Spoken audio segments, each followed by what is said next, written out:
j'ai décidé de te faire une vidéo pour t'expliquer un peu les principes de base d'un arbre syntaxique, question que tu comprennes ce que tu fais et pourquoi tu le fais. Alors, premièrement, je te l'ai déjà dit, le premier principe, c'est qu'il suit le modèle de la phrase de base, dans le même ordre. Donc, c'est pour cette raison-là que lorsque tu traces ton arbre, tu vas voir que les branches sont dans l'ordre, celle du GN, celle du GV et celle du GF en pointillé, bien sûr. Deuxième principe concernant le GF. Si le GF est présent, il va être identifié clairement par un des 5 groupes syntaxiques que tu as appris dans la notion 2.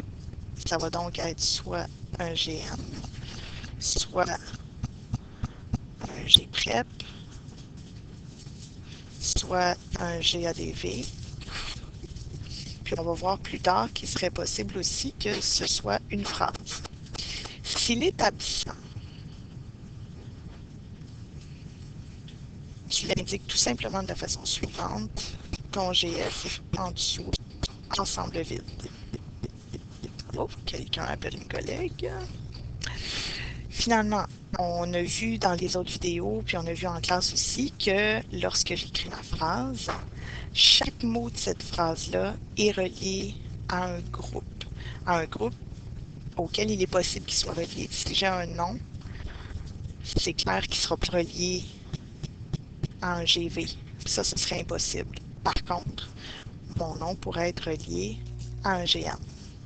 Même chose pour l'adjectif. Je ne pourrais pas, par exemple, faire ça comme ça directement. Ça serait pas bon. Un adjectif, c'est relié d'abord à un GADJ.